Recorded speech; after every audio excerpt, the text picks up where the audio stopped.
मैं आज एक गहरी परंतु एक खास विषय को आपके सामने रखने के लिए प्रेरणा पाया हूं. நான் இன்றைக்கு ஒரு ஆழமான அது மட்டுமல்ல ஒரு முக்கியமான காரியத்தை குறித்து பேசுவதற்காக ஏவுதலோடு இருக்கிறேன்.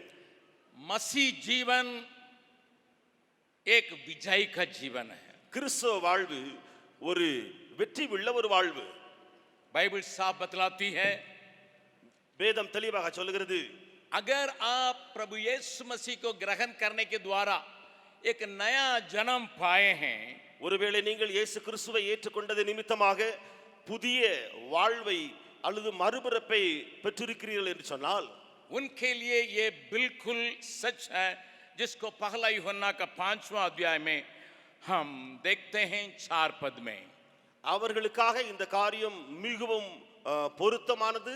அந்த விஷயத்தை நாம் 1 யோவான் 5வது அதிகாரம் 4வது வசனத்திலே பார்க்கிறோம். मैं फिर कहने के लिए चाहता हूं, நான் திரும்ப சொல்ல விரும்புகிறேன், मसीह परिवार में पैदा होने से नहीं, கிறிஸ்தவ குடும்பத்திலே பிறந்திருப்பதினாலே அல்ல, या बाइबल मैं पढ़ता हूं कह के कहने से नहीं, அல்லது நான் வேதத்தை வாசிக்கிறேன் என்று சொல்லுவதினாலே அல்ல, मैं अच्छा से गीत गाता हूं करके कहने से नहीं, அல்லது நன்றாக நான் பாடல் பாடுகிறவன் என்று சொல்லுவதினாலே அல்ல, परंतु बाइबल बिल्कुल साफ बतलाती है, जो कुछ परमेश्वर से उत्पन्न हुआ है वो संसार पर जय प्राप्त करता है. ஆனால் வேதம் தெளிவாக இங்கே சொல்கிறது, தேவனால் பிறப்பதெல்லாம் உலகத்தை ஜெயிக்கும். बड़ा एक व्यक्ति जो मंदिर में अन्य लोगों को सिखाने वाला था, कोर्नेलियस, यीशु के पास आया. ஒரு பெரிய மனிதன், கனம்பெற்ற மனிதன், அவன் பிறருக்கு கற்றுக் கொடுக்கக்கூடிய ஒரு வரம் பெற்றவன் கொர்னேலியஸ் இயேசுவினிடத்திலே வந்தான். उसने यीशु का काम जिसको उसने मंदिर में किया था उसको देखा था. அவன் இயேசு செய்த கிரியைகளை, ஆலயத்திலே இயேசு செய்த கிரியைகளை கண்டவன். अगर आप यूहन्ना रचित सुसमाचार 2रा अध्याय का पढ़िएगा, ஒருவேளை நீங்கள் யோவான் எழுதின சுவிசேஷம் 2வது அதிகாரத்தை வாசித்து பார்த்தால், वहां यीशु मंदिर में प्रवेश करते ही वहां के सारे अशुद्ध बातों को, जिसको वे लोग महत्वपूर्ण करके व्यापार के दुनिया में बदल गए थे, उन सारे लोगों को मार के भगाया. இயேசு கிறிஸ்து அங்கே அந்த தேவாலயத்திலே பிரவேசிக்கும் பொழுதே வியாபாரம் கொள்ளுகிறவர்கள், இன்னும் விற்கிறவர்கள், கொள்ளுகிறவர்கள், மேடைகளை வைத்துக் கொண்டிருந்தவர்கள் எல்லாவற்றையும் இயேசு அங்கே அசுத்தமான காரியங்களாக பார்த்து அவைகளை நீக்கி தள்ளி போட்டிருக்கிறார். निकोदेमुस को यह आश्चर्य लगा, अकेले आदमी. இப்பொழுது நிக்கோதேமுஸ் என்பவன் இயேசுவினிடத்தில் வருகிறவன், அவன் ஒரு தன்னந்தனியாய் வருகிறான். जिसके बारे में लोगों को ज्यादा जानकारी नहीं थी, அவரை குறித்து ஜனங்களுக்கு அதிகமான அறிவு இல்லாமல் இருந்தது. मंदिर में आके इतना धैर्य के साथ सारे लोगों को भगाया जो वहां व्यापार के विचार से बैठे थे. அங்கே வியாபாரம் செய்கிற அந்த எண்ணத்தோடு கூட இருக்கிறவர்களை இயேசு வந்து எல்லாரையும் விரட்டி அடித்த காரியத்தை, डर गए सब कोई. எல்லாரும் பயந்து போனார்கள். कबूतर बेचने वाले, புறா விற்கிறவர்கள் இருந்தார்கள், भेड़ बेचने वाले, மாடுகளை விற்கிறவர்கள் இருந்தார்கள். वे कहते थे ये तो हम लोग बलिदान करने के लिए ही लाए हैं. அவர்கள் சொல்லி இருந்தார்கள், நாங்கள் இதை பலி செலுத்தத்தானே கொண்டு வந்தோம். और जो दूर से आएगा क्या कैसा बकरी को खींच के ले आएगा. தூரத்திலிருந்து வருகிறவன் எப்படி அந்த ஆடுகளை இழுத்து கொண்டு வருவான். एक बकरा को ले आने समय सब कोई हंसेगा. ஒரு ஆட்டை அவன் கொண்டு வரும் பொழுது எல்லாரும் சிரிப்பானே. ये पाप की क्षमा के लिए अभी जा रहा कि नहीं, उसने बहुत पाप किया करके दुनिया का मालूम हो जाएगा. பாரு பாரு, இவன் ஒரு பாவம் செய்திருக்கிறான், அந்த பாவ நிவிர்த்திக்காக இழுத்து கொண்டு போகிறான் ஆட்டை என்று சொல்லி அவர்கள் சிரிப்பார்கள்.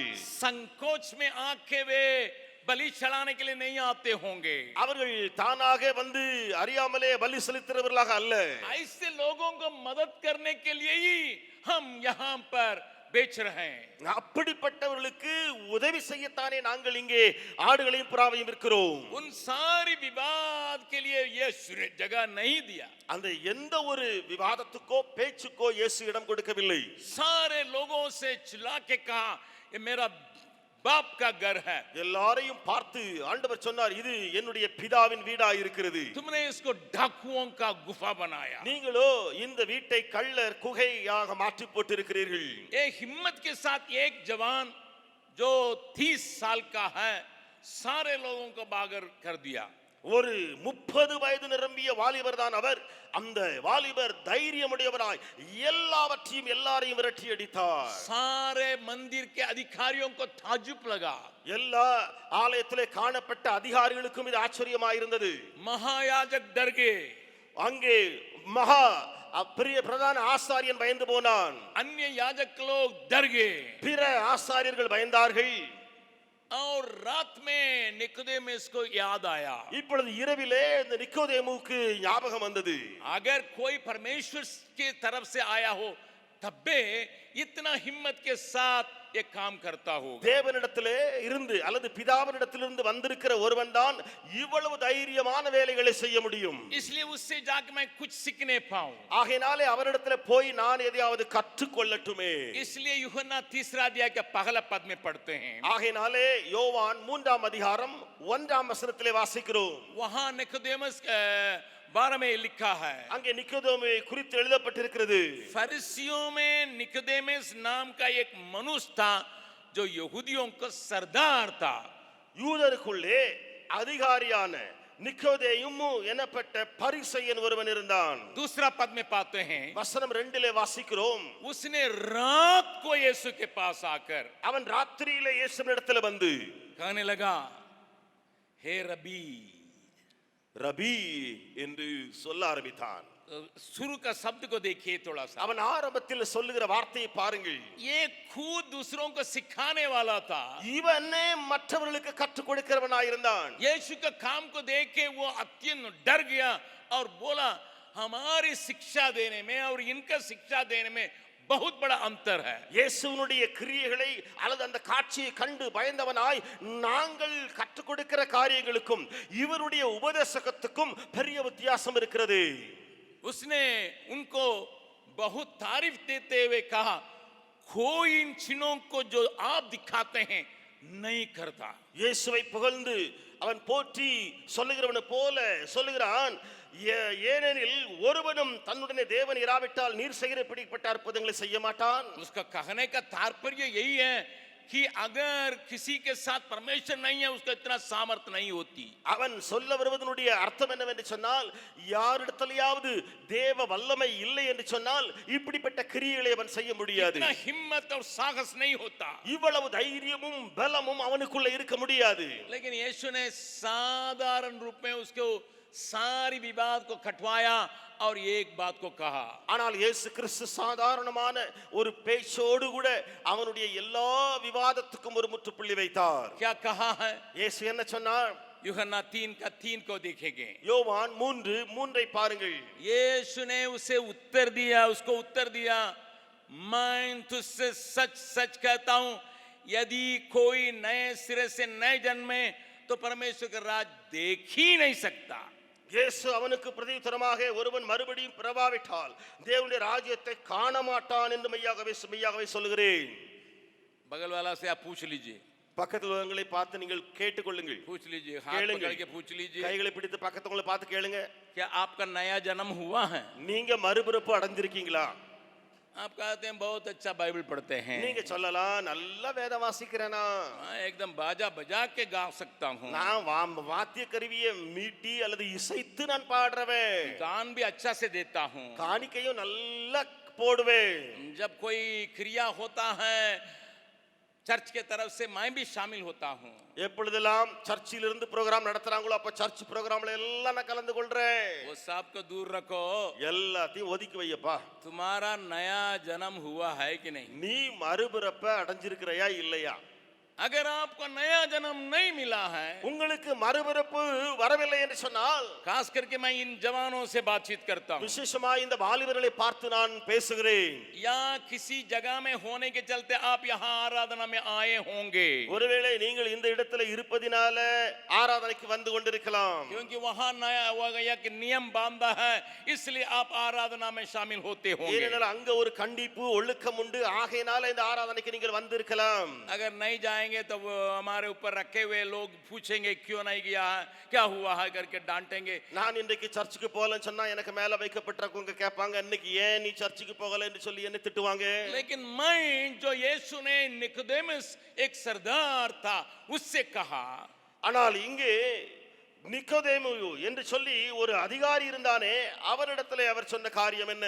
वही बात को मैं आपसे भी कहूंगा. அந்த இயேசு சொன்ன காரியத்தை உங்களிடத்திலே நான் கேட்கிறேன். अगर आपको नया जन्म का अनुभव नहीं है, உங்களுக்கு இந்த மறு ஜென்ம அனுபவம் இல்லை என்று சொன்னால், अर्थात आपके अंदर जो निश्चयता नहीं है कि मेरा सारे पाप को यीशु मसीह उठा लिया और मिटा भी दिया, அதாவது உங்களுக்குள்ள இந்த நிச்சயம் இல்லை, என்ன இயேசு கிறிஸ்துவினுடைய எல்லா பாவங்களையும் எடுத்து போட்டு விட்டார், அவர் என்னை மன்னித்து விட்டார் என்று சொல்லி, मैं आजाद हुआ हूं पाप से, நான் பாவத்திலிருந்து விடுதலையாகி இருக்கிறேன் என்று சொல்லி, जब आप इस बात को मुंह में अंगीकार करते हैं, हृदय में विश्वास करते हैं, நீங்கள் இந்த காரியத்தை நான் வாயிலே அறிக்கையிட்டு இருதயிலே விசுவாசிக்கிற போது, बाइबल बतलाती है வேதம் சொல்கிறது आपका नया जन्म हुआ है. நீங்கள் மறுபடி பிறந்திருக்கிறீர்கள்.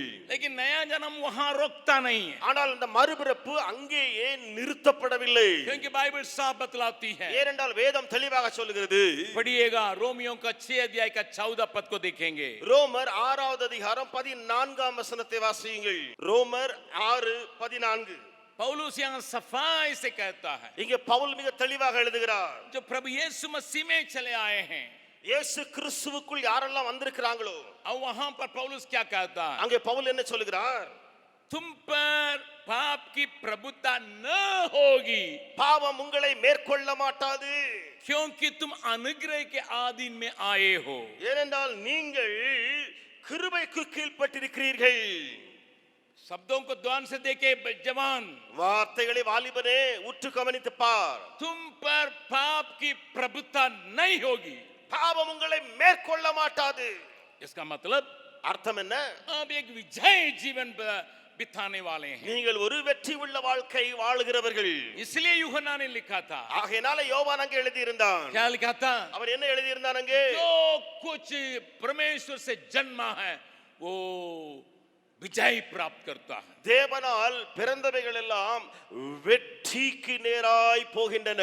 लेकिन आपसे अगर व्यक्तिगत मैं अकेला पूछूं, ஆனால் நான் தன்னந்தனியா உங்களிடத்துல தனிப்பட்ட விதத்துல கேட்டேன்னு சொன்னா, आप में से बहुत लोग ये कहते होंगे, உங்களிலே अनेகர் இப்படித்தான் சொல்வீங்க, मैं गाता हूं विजय दिलाने वाला यीशु की स्तुति हो, लेकिन मेरे जीवन में कोई विजय नहीं है, केवल पराजित है. ஜெயம் கொடுக்கும் தேவனுக்கு கோடி கோடி ஸ்தோத்திரம் என்று சொல்லி நான் பாடுகிறேன், ஆனால் என்னுடைய வாழ்க்கையில ஒரு வெற்றியும் இல்லை, தோல்விக்கு மேல தோல்வி.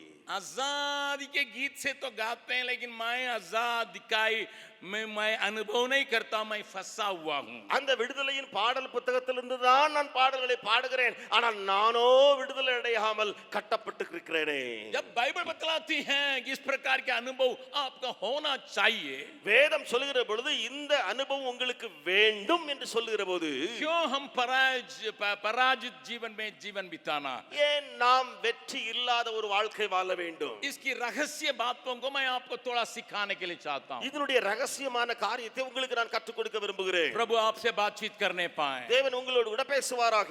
जब आप यीशु मसीह को ग्रहण करते हैं, நீங்கள் இயேசுவை ஏற்றுக்கொள்ளுகிற போது आपके विरोध में कई शक्तियां लड़ने के लिए तैयार हो जाती हैं. உங்களுக்கு விரோதமாய் अनेक சக்திகள் போராடுவதற்கு ஆயத்தமாகின்றன. आप माने न माने, आप जो है बहुतों के लिए शत्रु बन जाते हैं. நீங்கள் அறிந்தோ அறியாமலையோ அல்லது நம்பினாலோ நம்பாவிட்டாலோ நீங்கள் अनेகருக்கு சத்ருவாவீர்கள். लेकिन बाइबल साफ बतलाती है एफिसियों की 6 अध्याय में, ஆனால் எபேசியர் 6ஆம் அதிகாரத்தில் வேதம் தெளிவாய் சொல்கிறது, हमारा मल्लयुद्ध जो है लहू और मांस से नहीं है.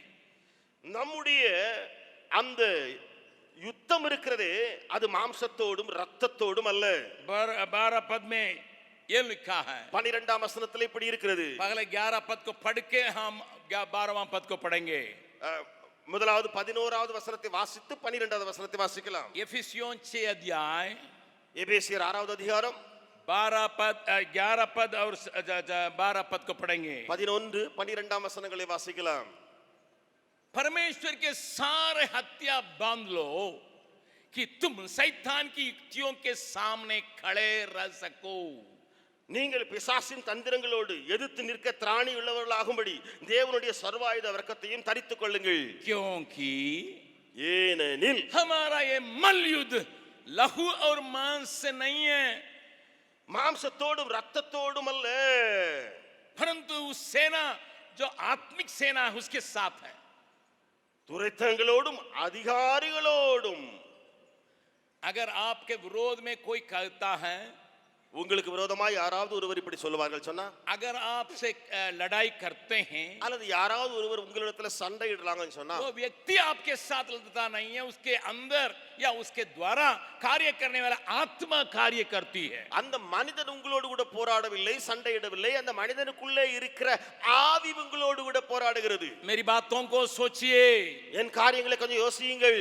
आप किसी व्यक्ति को विरोधी समझने का आवश्यकता नहीं है। நீங்கள் ஒரு மனிதனையோ மனுஷியையோ எனக்கு பகைஞ்சன் என்று எண்ண வேண்டிய அவசியம் இல்லை. लेकिन उसके पीछे एक आत्मा कार्य करती है, उससे आपकी लड़ाई है। ஆனால் அவனுக்கு பின்னாலே ஒரு ஆவி கிரியை செய்கிறது, அந்த ஆவியோடு கூட உங்களுக்கு போராட்டம் உண்டு.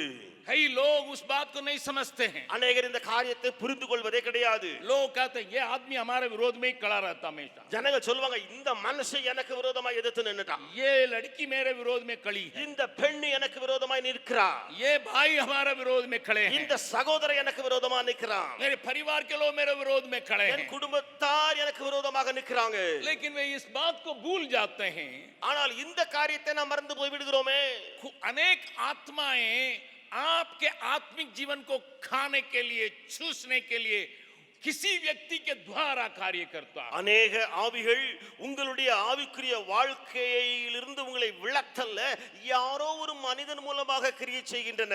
जब बाइबल बतलाती है आपको विजय दिलाया गया है, வேதம் சொல்கிறது உங்களுக்கு வெற்றி கொடுத்தாயிற்று என்று சொல்லி, लेकिन असलियत में आप विजय नहीं प्राप्त। ஆனால் உண்மையிலேயே நீங்கள் இன்னும் வெற்றி அடையவே இல்லை. कारण हम इन शत्रुओं को सही ढंग से नहीं पहचाने। நாம் இந்த எதிரிகளை சரியான விதத்திலே அறிந்து கொள்ளாதது இருப்பதனாலே, ध्यान से सुनिएगा, நன்றாய் கவனியுங்கள். हमारे अंदर यीशु के लिए जगह देने के बावजूद हम अपने शत्रु को सही ढंग से पहचानते नहीं है। நமக்குள்ளே இயேசுவுக்கு இடம் கொடுத்த பின்பும் கூட நாம் நம்முடைய எதிரிகளை சரியான விதத்திலே புரியாமல் இருந்து விடுகிறோம். आप सबों को मालूम है, नया नियम का पौलुस जब साउल था, कलीसिया को सताने वाला था। நீங்கள் அறிந்திருக்கிறபடி புதிய ஏற்பாட்டினுடைய அந்த சவுல் அல்லது பவுல் சவுலாக இருந்த பொழுது அவன் சபையாரை துன்பப்படுத்தி வந்தான். वो घर घर में घुस के लोगों को मारा पीटा और जेल में डालता था। வீடு வீடாய் சென்று அங்க இருக்கிற விசுவாசிகளை இழுத்து இழுத்து கொண்டு சிறைக்குள்ளே அடைப்பித்தான். जब यीशु से उसकी भेंट हुई, இயேசுவை அவன் சந்தித்த போது बिल्कुल परिवर्तित जीवन में आके முழுவதுமாய் மாற்றமுள்ள ஒரு வாழ்வுக்கு வந்தான். जगह जगह में, देश देश में यीशु का सुसमाचार सुनाने लगा। இடம் இடமெல்லாம், தேசம் தேசமெல்லாம் இயேசுவின் சுவிசேஷத்தை அறிவிக்க ஆரம்பித்தான். उस समय उसको ज्यादा विरोधी लोग चले आए करके बाइबल में बार बार वो खुद बतलाता है। வேதத்திலே அவனே திரும்ப திரும்ப சொல்லுகிறான், இப்படி அவன் ஊழியம் செய்கிற வேளையிலே அவனுக்கு விரோதமாய் கூட்டம் கூட்டமாய் வந்தார்கள். उस के अनुभव से मैं कुछ लोगों को आपको दिखाने के लिए चाहता हूं, ताकि आप जो आत्मा आपके विरोध में कार्य करती है, किसी के द्वारा भी हो, उसको आप पहचान सकें। நான் அவருடைய வாழ்க்கையிலிருந்து சில சம்பவங்களை உங்களுக்கு எடுத்து காட்டும் பொழுது நீங்கள் அறிந்து கொள்வீர்கள், யாரோடு ஒருவர் உங்களுக்கு விரோதமாய் வருகிற வேளையிலே அவருக்கு உள்ளே கிரியை செய்கிற ஆவியை நீங்கள் புரிந்து கொள்ள முடியும். किस प्रकार की आत्मा क्रिया करती है, எப்படிப்பட்ட ஆவி இங்கே கிரியை செய்கிறது என்று அறிவீர்கள். अगर किसी किसी को भूत पकड़ता है, வைத்துக் கொள்ளுங்கள், யாரோ ஒருவருக்கு சிலருக்கு பிசாசு பிடித்திருக்கிறது. आप यीशु के नाम से प्रार्थना करने के लिए जब जाते हैं, நீங்கள் இயேசுவின் நாமத்தை கொண்டு ஜெபிக்க போகிறீர்கள். वहां पर वो दुष्टात्मा कभी कभी इतना बोलता, सुनो ना, इसको हम बिल्कुल सत्यानाश करके ही छोड़ेंगे। அப்பொழுது அந்த ஆவி அல்லது உள்ள இருந்து பேசும். அது என்ன சொல்லி சொன்னா, ஏய் கேளு, இவனை அழித்து தீட்டு தான் நான் வெளியே போவேன். इसको प्रार्थना करने नहीं देंगे, இவனை செபிக்க விட மாட்டேன், इसको बाइबल पढ़ने नहीं देंगे, இவனை வேத வாசிக்க விட மாட்டேன், इसको पवित्र जीवन बिताने नहीं देंगे। பரிசுத்தமான வாழ்க்கை வாழ நான் செய்ய விட மாட்டேன். गंदगी में उड़ने के लिए बैठने के लिए इसको मैं सिखाऊंगी करके वो आत्मा बातचीत करती होगी. சேற்றிலேயே மூழ்கடித்து அதிலேயே கிடக்க தான் நான் வாய்ப்பை கொடுப்பேன் அப்படின்னு அந்த ஆவி பேசும். वो बहन या वो भाई जब साधारण रहता है, அந்த பிசாசு பிடித்த சகோதரனோ சகோதரியோ சாதாரணமானவனா இருக்கும்போது उस व्यक्ति से आप बातचीत कीजिएगा, நீங்க அந்த சாதாரணமான மனுஷன்ட்ட பேசி பாருங்க, आप पहचान लेंगे நீங்கள் அறிந்து கொள்வீர்கள். ये इनके विचार नहीं है, इनके अंदर रहने का जो भूत है या उनके ऊपर समाये जाने का भूत है ये कार्य करता.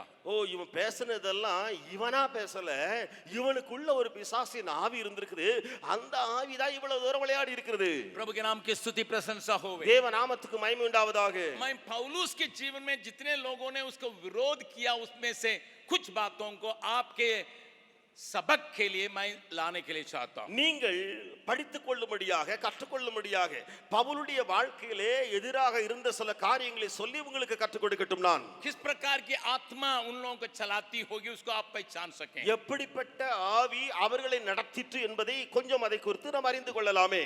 मेरे साथ खोलिएगा दूसरा தெசலோனிக்கியோं उसका तीसरा अध्याय का दूसरा पद को पढ़ेंगे. 2 தெசலோனிக்கேயர் அதனுடைய 3வது அதிகாரம் 2வது வசனத்தை நாம் வாசிக்கலாம். यहां पौलुस தெசலோனிக்கியா के कलीसिया से उसके लिए प्रार्थना मांगता है. இங்கே தெசலோனிக்கிய சபையாரிடத்திலே பவுல் தனக்காக வேண்டிக் கொள்ளும்படி சொல்கிறார். दूसरा पद में क्या लिखा है? 2ஆம் வசனத்துல என்ன எழுதி இருக்கிறது? हम टेढ़े और दुष्ट मनुष्यों से बचे रहें. துர்க்குணராகிய பொல்லாத மனுஷர் கையினின்று நாங்கள் விடுவிக்கும்படிக்கும். ध्यान से सुनिएगा, நன்றாய் கவனியுங்கள். अगर इसी वचन को किंग जेम्स वर्जन इंग्लिश में देखिएगा, ஒருவேளை இதே வசனத்தை கிங் ஜேம் வெர்ஷன் என்ற ஆங்கில பதிவிலே பார்த்தீங்கன்னு சொன்னா दुष्ट करके एक साधारण शब्द नहीं दिया गया है. பொல்லாத அல்லது துஷ்டன் என்று சொல்லி சாதாரண வார்த்தை அங்கே போடப்படவில்லை. एक खास बात को यहाँ पौलुस लिखता है. இங்கே ஒரு முக்கியமான காரியத்தை பவுல் எழுதுகிறார். इसलिए जो अंग्रेजी में पढ़ सकते हैं पर्दा में देखिए, ஆங்கிலத்தில் வாசிக்கிறவர்கள் கொஞ்சம் திரையிலே பாருங்கள். that we may be delivered from unreasonable and wicked men. That we may be delivered from unreasonable and wicked men. मतलब क्या है? அர்த்தம் என்ன? बेमतलब का मुझसे लड़ रहा है, தேவையில்லாம அர்த்தமே இல்ல காரணம் இல்லாம என்கிட்ட சண்டை போட்டுட்டு நடக்கிறான். उसके पीछे क्या छिपी हुई है पता नहीं है, किसी चीज के लिए कोई अर्थ नहीं है, अनरीजनेबली मुझसे आर्ग्यूमेंट करता है. அவனுக்குள்ளே அதற்கு காரணம் ஒண்ணுமே கிடையாது, அதுக்கு பின்னால என்ன காரியம் ஒண்ணும் கிடையாது, ஆனால் தேவையில்லாம என்கிட்ட போராடி கொண்டிருக்கிறான். इस आत्मा बहुतों को आपके काम करने से रोकवाता है या आपकी ताकत को चूस लेता है. இந்த ஆவி இருக்கிறதே உங்களை வேலை செய்ய முடியாதபடி ஊழியம் செய்ய முடியாதபடி தடுக்கிற ஒரு ஆவி. अनरीजनेबल, कोई कारण नहीं है, पीछे कोई कारण नहीं है. அந்த சண்டைக்கு பின்னால ஒரு காரணமும் இல்லாத ஒரு சண்டை. कई पति पत्नी में लड़ाई जब होता है तो उनसे जाके बैठ के दोनों को बैठ के बातचीत कीजिएगा. जैसा प्याज को निकालते रहने से आखिरी में कुछ भी नहीं बचा, उनके बीच में कुछ भी नहीं है लेकिन लड़ते हैं. சில புருஷ மனைவி சண்டையை தீர்த்து வைக்கணும்னு சொன்னா நீங்க ரெண்டு பேரையும் கூப்பிட்டு வச்சு பேசி பாருங்களேன். அந்த வெங்காயத்தை உரிச்சு உரிச்சு உரிச்சு பார்த்து சொன்னா கடைசி வரைக்கும் உரிச்சா உள்ள ஒண்ணுமே இருக்காது. அதே மாதிரி தான் இவங்க சண்டையில ஒரு காரணம் இருக்காது. आखिरी में मध्यस्थ कहेगा प्याज जैसा है.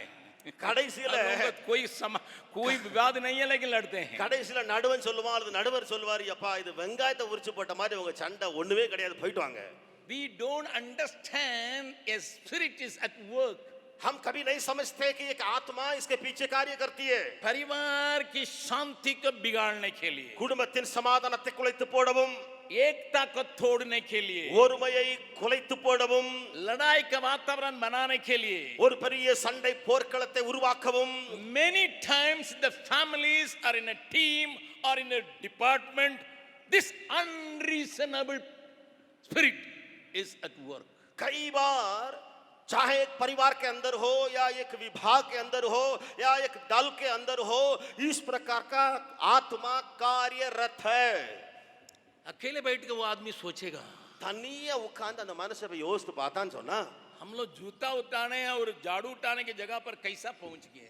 நாங்க ரெண்டு பேரும் ஒருத்தர் செருப்பு தூக்கவும் இன்னொருத்தர் விளக்குமாற தூக்கவும் ஏன் இப்படி ஆயிடுச்சு? कुछ कारण तो है ही नहीं, ஒண்ணுமே அதுல இல்லாமல போயிருந்துச்சு. इसके पीछे कुछ कारण है ही नहीं. அதுக்கு பின்னால ஒரு காரணமும் இல்லையே. They don't understand. वे नहीं समझते. Unreasonable spirit work through these people to lose your strength, to lose your zeal, lose your power. बेमतलब की आत्मा इनके अंदर कार्य करने के चलते ताकत को खो जा रहे हैं और दर्शन को खो जा रहे हैं और उनके अंदर की सारे काम करने की क्षमता को खो जा रहे हैं. जो व्यक्ति इसको पहचानता तुरंत एक आत्मा में होकर एक प्रार्थना करता है और दूसरों से इसके लिए प्रार्थना मांगता है. எந்த ஒரு மனிதன் இந்த சூழ்நிலைக்குள்ளே போகிறானோ அவன் ஆவியிலே நிரந்து உடனே ஜெபிக்க ஆரம்பிப்பான். பிறரிடம் ஜெபிக்க விண்ணப்பிக்க அவன் ஒரு வேண்டுதலோடு கூட சொல்லுவான். मन में प्रार्थना करता है, மனதுக்குள்ளே அவன் ஜெபிப்பான். हे प्रभु यहाँ एक आत्मा कार्य करती है ஆண்டவரே இங்க ஒரு ஆவி கிரியை செஞ்சுக்கிட்டு இருக்குது. जो हमारे परिवार की शांति को भंग करने के, எங்களுடைய குடும்பத்தின் சமாதானத்தை குலைத்து போடு. मेरे दल की बातों को समाप्त करने के लिए, எங்களுடைய குழுவின் காரியத்தை குலைத்து போடு. एकता को बिगाड़ने के लिए ஒற்றுமையை அடித்து போடு. उस आत्मा को मैं भांगता हूं, அந்த ஆவிகளை எல்லாம் நான் கட்டி போடுகிறேன். क्योंकि बाइबल बतलाती है ஏனென்றால் வேதம் சொல்லுகிறது जिसको तुम बांधोगे स्वर्ग तक बांधे रहेगा. நீங்கள் இங்கே கட்டுகிறவைகள் பரலோகத்து வரைக்கும் கட்டப்பட்டிருக்கும். अगर इस रहस्य को आप जानते हैं, இந்த ரகசியத்தை நீங்கள் அறிந்திருப்பீர்கள் என்று சொன்னால் बेमतलब से आप अपनी सामर्थ्य को, अपना विजय को खो नहीं सकेंगे. நீங்கள் தேவையில்லாம உங்க வல்லமையையோ உங்களை வெற்றியையோ இழந்து போக மாட்டீர்கள். भाई बहन बैठ के सोचिएगा, சகோதர சகோதரிகளை அமர்ந்து யோசித்து பாருங்கள். अगर आपके विरोध में परिवार में कोई खड़ा है உங்களுக்கு விரோதமாய் குடும்பத்துல யாராவது நிக்கறாங்கன்னு சொன்னா या आपके डिपार्टमेंट में कोई आपके विरोध में हमेशा कुछ न कुछ बकता है, அல்லது உங்க டிபார்ட்மென்ட்ல உங்களுக்கு விரோதமாய் யாரோ ஒருத்தன் எப்பொழுதாவது உன்னை குறை சொல்லிட்டே இருக்கிறான், या समाज में आपके विरोध में कोई लोग बात करते हैं, சமுதாயத்துல உங்களை குறித்து குறையெல்லாம் சொல்லிக்கிட்டு இருக்காங்கன்னு சொன்னா इस बात को भूलिए मत. उसके पीछे का आत्मा आपका बिल्कुल सत्यानाश करने के चक्कर में है. इसके आपको लड़ने की आवश्यकता है, परंतु हमारा लड़ाई मांस और लहू से नहीं है. நீங்கள் அந்த காரியத்தை நினைவில் கொள்ள வேண்டும். அப்பொழுது எனக்கு விரோதமாய் இது ஒரு போராடுகிற ஆவி என்று சொல்லி நிறைந்து என்னுடைய யுத்தம் அல்லது மல்யுத்தம் ரத்தத்தோடு மாம்சத்தோடும் அல்ல. प्रभु आपसे बातचीत करने पाए, தேவன் உங்களோடு பேசுவாராக. इसके चलते आप हारे हुए, पराजित किए हुए जीवन में जीवन बिता रहे हैं. இது நிமித்தமாக நீங்கள் தோற்ற தோல்வியுற்ற வாழ்க்கையை வாழ்ந்து கொண்டிருக்கலாம். आपने अपने शत्रु को सही ढंग से नहीं पहचाना, நீங்கள் உங்கள் சத்துருக்களை சரியான விதத்தில் புரியவில்லை. इसलिए आप एक पराजित जीवन में धकेले जाते हैं. ஆகையினாலே தோல்விக்கு மேல தோல்வி உள்ள வாழ்க்கைக்கு நீங்கள் தள்ளப்பட்டு போகிறீர்கள். हमेशा आप सवेरे प्रार्थना करते होंगे, காலையில தினந்தோறும் நீங்கள் சபித்துக் கொண்டு आज வந்திருக்கலாம். का दिन विजय का दिन रहे प्रभु, இன்றைய நாள் வெற்றியின் நாளாக இருக்கட்டும் ஆண்டவரே. लेकिन शाम के समय आप दुखित होकर प्रभु के पास आते होंगे. ஆனால் ஒவ்வொரு நாளும் சாயந்தரமும் துக்கமுடையவர்களாய் தேவ சமூகத்தில் प्रभु मैंने வந்திருக்கலாம். आपसे ताकत मांगा था, ஆண்டவரே உம்மிடத்தில் பலனை நான் கேட்டேனே, आपकी विजय को मैं ले रहा था, உம்முடைய வெற்றியை நான் சுதந்திரித்துக் लेकिन கொண்டேனே, अभी मैं हारा हुआ हूँ. ஆனாலும் நான் தோற்று போய்விட்டேனே. तूने कहा நீர் சொன்னீர் नया जन्म पाने वाले विजय प्राप्त करेंगे, புதிய மறுபிறப்பை பெற்றவர்கள் வெற்றி அடைந்திருக்கிறார்கள் என்று சொல்லி, क्यों मैं पराजित जीवन ஆனால் बिता रहा நானோ என் தோல்வியுள்ள வாழ்க்கையை பெற்றிருக்கிறேன். हूं? पहचानिए, அறிந்து கொள்ளுங்கள். जिस आत्मा से आपकी लड़ाई है उसका पहचानिए. எந்த ஆவியோடு நீங்கள் போராடுகிறீர்களோ அதை அறிந்து கொள்ளுங்கள். इसलिए पवित्र आत्मा में भर के उसके बांधे. ஆகையினாலே பரிசுத்த ஆவியிலே நிறைந்து அதை கட்டி போடுங்கள். इसलिए बाइबल बतलाती है आत्मा में होके प्रार्थना करो. ஆகையினாலே வேதம் சொல்கிறது ஆவியிலே நிறைந்து ஜெபி. आत्मा में होके प्रार्थना करने समय ஆவியிலே நிறைந்து ஜெபிக்கிற போது जाने अनजाने में तुम उन आत्माओं को बांधते हो, तुम्हारे लिए विजय रखा गया है. உங்களுக்கு அறிந்தோ அறியாமலையோ நீ ஆவியிலே ஜெபிக்கும் பொழுது அந்த ஆவிகள் எல்லாம் அசுத்த ஆவியில் கட்டப்பட்டு நீ ஒரு வெற்றியுள்ள வாழ்க்கைக்கு நேராய் தள்ளப்படுவாய். एक और अनुभव में मैं पौलुस के अनुभव से मैं आपको सिखाने के लिए चाहता हूं. இன்னொரு பவுலின் அனுபவத்திலிருந்து உங்களுக்கு நான் கற்றுக் கொடுக்க விரும்புகிறேன். दूसरा कोरिन्थियों पहला कोरिन्थियों 15वां अध्याय, 1 கொரிந்தியர் 15வது அதிகாரம், वहां पर 32 पद में देखेंगे. அங்கே 32ஆம் வசனத்தை நாம் பார்க்கலாம். पहला कोरिन्थियों 15वां अध्याय का 32वां पद, 1 கொரிந்தியர் 15வது அதிகாரம் 32வது வசனம். एक दूसरा प्रकार का आत्मा है இது இன்னொரு விதமான ஒரு ஆவி, जवान सुनिए ध्यान से, आपके लिए मैं प्रार्थना कर, आपके लिए मैं प्रचार करता हूं। வாலிபனே நன்றாய் கவனி, உங்களுக்காக நான் பிரசங்கிக்கிறேன். जो इस प्रकार की दशा में है उनके लिए मैं प्रचार करता हूं। யாரெல்லாம் இந்த நிலைமையில் இருக்கிறீர்களோ அவர்களுக்காக நான் பிரசங்கிக்க போகிறேன். जो हारे हारे हालत में पाए जाते हैं उनसे मैं बातचीत करता हूं। யாரெல்லாம் தோற்ற நிலைமையில இருக்கிறீர்களோ அவர்களோடு கூட பேச போகிறேன். एक और प्रकार की आत्मा काम करती है। இன்னொரு விதமான ஆவி அங்கே கிரியை செய்கிறது. मैं पढ़ रहा हूं पहला कुरिन्थियों 15 अध्याय का 32, आप भी अपना बाइबल में देखिएगा। நீங்கள் உங்கள் வேதத்திலே பாருங்கள், நான் அதை வாசிக்கிறேன். यदि मैं मनुष्य की रीति पर इफिसुस में वन पशुओं से लड़ा तो मुझे क्या लाभ हुआ? நான் எபேசுவிலே துஷ்ட மிருகங்களுடனே போராடினேன் என்று மனுஷர் வழக்கமாய் சொல்கிறேன். मैं फिर कहता हूं, நான் திரும்ப சொல்கிறேன், यदि मैं मनुष्य की रीति पर इफिसुस में वन पशुओं से लड़ा तो मुझे क्या लाभ हुआ? நான் எபேசுவிலே துஷ்ட மிருகங்களுடனே போராடினேன் என்று மனுஷர் வழக்கமாய் சொல்கிறேன். அப்படி போராடினதினாலே எனக்கு பிரயோஜனம் என்ன? इफिसुस शहर में जब पौलुस सेवा कर रहा था, எபேசு பட்டணத்திலே பவுல் ஊழியம் செய்து கொண்டு வந்த காலத்திலே वहां इस प्रकार के लोगों से उसको सामना करना पड़ा। उसको पौलुस जगह देता है वन पशु। அப்படிப்பட்ட ஜனங்களோடு கூட மனிதர்களோடு கூட அவன் சந்திக்க வேண்டியதாயிற்று. அந்த ஜனங்களை பார்த்து பவுல் எப்படி சொல்லுகிறான்? துஷ்ட மிருகம் என்று சொல்லுகிறான். वाइल्ड एनिमल, துஷ்ட காட்டு மிருகம் என்று சொல்லுகிறான். मेरी बातों को थोड़ा ध्यान से सुनिए। என் காரியங்களை கொஞ்சம் கவனித்து கேளுங்கள்.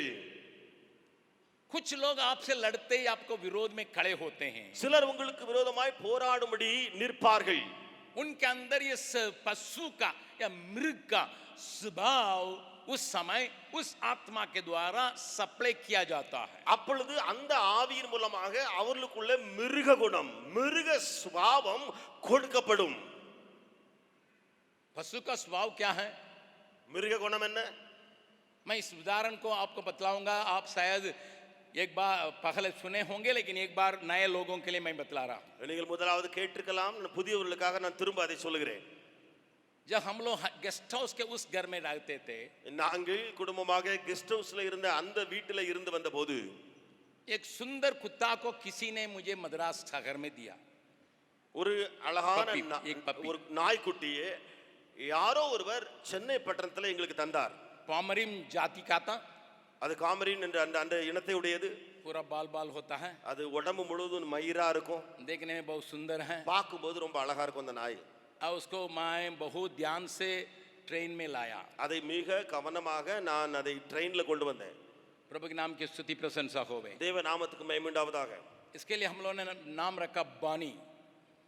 बानी बानी नाम करके। பானி என்று சொல்லி அதற்கு பெயர் வைத்தோம் நாங்க. लेकिन मैंने अपने बच्चों को बुलाया कि कहा, रूपा के से कहा, सुनिए हमारा घर सबके लिए खुला दरवाजा है, इसलिए ये कुत्ता को आप लोग ऐसा ट्रेनिंग कीजिए ताकि ये किसी को काटने नहीं हो।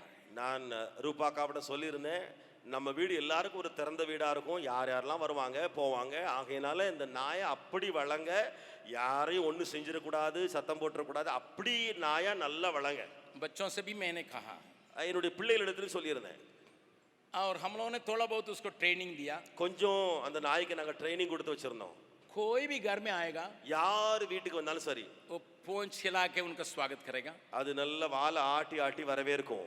और वहां खड़ा रहने समय அங்கே அங்கே நிற்கும் போது 1 सेकंड के अंदर भीतर आएगा, एक आवाज देके फिर आएगा। ஒரு செகண்டுக்குள்ள அந்த ஆளு வெளியே நிப்பாரு, அந்த நாய் வீட்டுக்குள்ள வந்துட்டு குவாங் ஒரு சத்தம் போட்டுட்டு உடனே வெளியே வந்துரும்.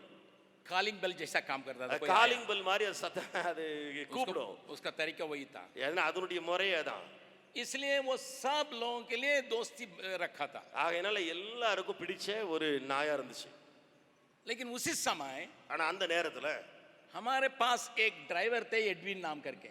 நம்முடைய வளாகத்துல ஒரு டிரைவர் இருந்தார், அவருடைய பெயர் எட்வின் என்பது. वो मेरी गाड़ी की चलाता था। அவர் என்னுடைய வண்டியும் ஓட்டி வந்தார். और जब वो दरवाजा पर आएगा, அவரை எப்பெல்லாம் வீட்டுக்கு வருவாரோ इतना चिल्लाता था उसको भीतर आने ही नहीं देता था और आने के समय काटने के लिए चक्कर में था. அவ்வளவாய் கொலைக்கும் சத்தம் போடும் டிஸ்டர்பா இருக்கும். அதை நம்ம பார்க்கும் பொழுது உள்ள வருவாருன்னா கடிக்கிற மாதிரி போகும். वो डर जाता था அவர் பயந்து போவாரு. और भीतर आने ही नहीं देता था. அவரை உள்ளேயே வரவிடாத அந்த நாய். बाहर का गेट आप देखते हैं, வெளியில உள்ள வீட நீங்க கேட்டை நீங்க பாத்துக்கலாம். वहीं से बोलेगा भैया चाबी चाहिए, वहीं से बोलेगा. அவர் கேட்ல இருந்து வெளிய இருந்து கூப்பிடுவார், அண்ணே எனக்கு கீ வேணும், சாவி வேணும். उसके आवाज को पहचान के टंग टंग टंग टंग करते था. வெளியில இருந்து அவர் போடுற சத்தத்தை கேட்ட உடனே நாய் அங்க இருந்து கொலைக்க ஆரம்பிச்சிரும். हम लोगों का समझ में नहीं आया. எங்களுக்கு ஒண்ணும் புரியாத ஒரு விஷயமா இருந்துச்சு.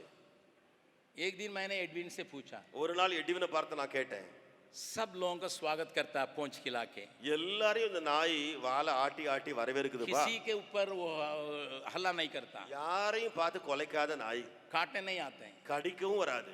तुम्हें देखे क्यों इतना परेशान? ஆனா ஒன்ன பார்த்து ஏன் இவ்வளவு போராடுது அது? उसने अपना सिर नोचते कहा, அவர் தன்னுடைய தலைமயிரை அப்படியே தோண்டி வரண்டிட்டு சொன்னாரு, भैया मैंने एक काम इस कुत्ता के साथ किया. அண்ணே நான் ஒரு காரியத்தை செஞ்சிருக்கிறேன் இந்த நாயோடு ஒரு நாள். आपने बहुत प्यार से लाया था ना, நீங்க ரொம்ப பாசமா அந்த நாயை கொண்டு வந்தீங்கல்ல, और वो वहाँ छोटा था, அது ஒரு சின்ன குட்டியா இருந்துச்சு. அப்போ मैं देखना चाहता था ये तेज है कि नहीं. நான் டெஸ்ட் பண்ண விரும்பினேன், இது ரொம்ப திறம் சக்தி உள்ள நாயா இல்லாட்டினா சோம்பலான நாயான்னு சொல்லி, तेज स्मार्ट. ஸ்மார்ட்டா இருக்குமா இல்லையான்னு சொல்லி. इसलिए मैंने उसको पोंछ पकड़ के उसको उठाया. ஆகையினால அந்த வாளை பிடிச்சு அப்படி தூக்கிட்டேன். அப்படி पोंछ पकड़ के उठाया, उसे चिल्लाया, उसके बाद मैं छोड़ दिया. அந்த வாளை பிடிச்சு தூக்குறவன அது போட்ட சத்தத்துல அப்படி நான் விட்டுட்டேன். उस बात को ये कुत्ता भूलता नहीं. அந்த சம்பவத்தை நாய் ஒரு நாளும் மறக்கல. अभी बड़ा हो गया, இப்ப பெரிய நாய் ஆயிடுச்சு, 2 साल हो गया, 2 வருஷம் ஆயிடுச்சு, लेकिन भूलता नहीं है. அட மறந்தே போகல. बगल वाला का हाथ पकड़ के चेहरा देख के पूछिए, பக்கத்துல உள்ள கரங்களை பிடித்து முகத்தை பார்த்து கேளுங்க, आपसे कुछ लोग ऐसे ही पुरानी बातों को मन में रखते लड़ते होंगे. உங்களை சிலர் பழைய சம்பவத்தெல்லாம் மனசுல வச்சு சண்டை போட்டுக்கிட்டு இருப்பாங்க இப்பவும், है இல்லையா? हेलो, कब हुआ है? நடந்தது எப்போ? जब छोटा था. அப்ப சின்ன பருவத்து ரொம்ப अभी வருஷத்துக்கு 2 முன்னால. साल हो गया, ரொம்ப வருஷம் ஆயிட்டு, 2 வருஷம் ஆயிடுச்சு, भूलता नहीं है. ஆனா மறக்கல அந்த நாய். बगल वाला का हाथ पकड़ के बोले, பக்கத்துல கரங்களை பிடிச்சு சொல்லுங்க, बानी मत बनना. பாணிய மாதிரி நீ மாறிராதப்பா. एक और उदाहरण को भी मैं बतलाऊं. நான் இன்னொரு உதாரணத்தை சொல்ல விரும்புகிறேன். हमारे यहाँ दशहरा बहुत धूमधाम से मनाते हैं लोग. நம்மிடத்துல இந்த தசரா பண்டிகை வந்து ரொம்ப கோலாகலமா கொண்டாடுவாங்க. मेरा शहर में मनाते हैं. என்னுடைய வீட்டுல என்னுடைய பட்டணத்துல அங்க கொண்டாடுவாங்க. और उस समय कई जगह से हाथियों को लाते हैं. அந்த நேரத்துல பல இடங்கள்ல இருந்து யானைகளை கொண்டு வருவாங்க. हाथी से बहुत लोग कमाते हैं. அந்த யானையை கொண்டு வந்து அந்த யானையை கொண்டு வர்றவன் ரொம்ப சம்பாதிப்பான். उस शहर के एक जवान इस हाथी को थोड़ा सा परेशान करने के लिए चाहा. அங்க ஒரு வாலிபன் இருந்தான், நாயை வந்து கொஞ்சம் தொந்தரவு பண்ணிக்கிட்டே இருந்தான். ஒரு வாலிபன் सब लोग नारियल फोड़ के देते थे. எல்லாரும் அந்த நாரியலை உடைச்சி அப்படி அந்த யானைக்கு கொடுப்பாங்க. इसने क्या किया, ஆனா இந்த வாலிபன் என்ன செய்வான் தெரியுமா? नारियल जैसा चूना लगा के उसको दे दिया. அந்த தேங்காவை உடைச்சி அதில் உள்ள வெள்ளையா இருக்கும் இல்லையா, அந்த வெள்ளைய தேங்காவை கொடுக்க மாட்டான், உள்ள சுண்ணாம்பை தடவிடுவான். சுண்ணாம்பை தடவி அந்த யானையை கொண்டு கொடுத்துருவான். वो हाथी तुरंत पहचाना नहीं, लेकिन ले लिया. அந்த யானை உடனே பார்க்காம அது வாங்கிடுச்சு அந்த வாலிபன் இருந்து. सोंड में चूना का महक आया. அவருடைய மூக்குல அல்லது அந்த துதிக்கையில அந்த சுண்ணாம்புடைய வாசம் வந்துச்சு. और जवान देख के चला भी गया. அந்த வாலிபன் கொடுத்துட்டு போயிட்டான். ये हाथी इधर उधर घूम के देख रहा था, वो जवान तब फरार. இந்த யானை கொடுத்தது யாருன்னு சொல்லி திரும்பி திரும்பி பாக்குது, வாலிபன் ஓடி ஆயிடுச்சு, ஆளை காணோம். भीतर ले लिया.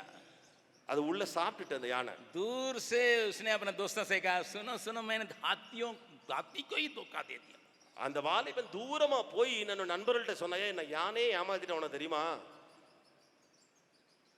2 साल के बाद जब दशहरा चले आया, 2 ஆண்டுகளுக்கு பின்பு திரும்ப அதே தசரா பண்டிகை வந்த காலம், ये जवान भीड़ भाड़ में था. இந்த வாலிபன் கூட்டத்துக்குள்ளே எங்கேயோ நிக்கிறான். ये हाथी ने भीतर रखी हुई उस नारियल का उस चिल्का को उसके सिर पर ऐसा मारा, उसका सिर फट के वो गिर गया।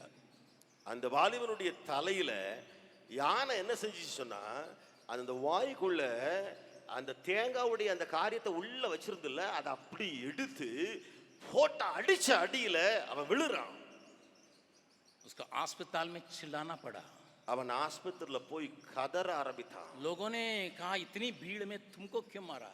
ஜனங்கள் கேட்டாங்க, இவ்வளவு பெரிய கூட்டத்துல ஒன்னையப்பா அடிச்சது யானை? उसी दिन उसने अंगीकार किया। அந்த நாளிலே அவன் அதை ஏற்றுக்கொண்டான். मैं चुन्ना लगा के उसको नारियल के रूप में दे दिया था, उसको याद किया है, भूला नहीं है, इसलिए वो मेरे ऊपर प्रतिक्रिया किया है। நான் சுண்ணாம்பு தடவி அந்த தேங்காவை கொடுத்தல, அந்த யானை மறக்கவே இல்லை. அதுக்கு பதிலடியா கொடுத்ததான் இப்படி நான் இங்க வந்து கிடக்கிறேன். दुनिया में कई लोग हैं, இந்த உலகத்துல अनेகர் இருக்கிறார்கள். पुराने विश्वासी होने के बाद भी पुरानी बातों को दिल में रखेंगे, मौका आने से।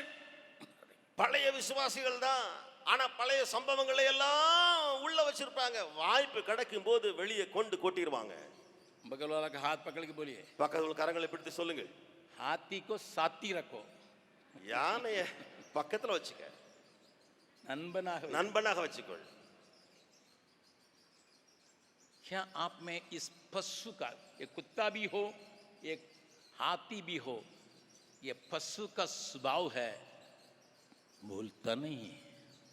இந்த யானையா இருக்கட்டும் அல்லது நாயா இருக்கட்டும், மிருக குணம்னு ஒண்ணு இருக்கு இல்லையா, அந்த ரெண்டுமே அதை மறக்கல. பாத்தீங்களா, जिस व्यक्ति के अंदर इस प्रकार की भावना है, எந்த ஒரு மனிதனுக்குள்ள இந்த உணர்வுகள் உண்டோ, वो भी आपके साथ हर बात में लड़ाई करने के चक्कर में, அவனும் கூட உங்களோடு கூட ஒவ்வொரு விஷயத்திலும் சண்டையிட வருவான்.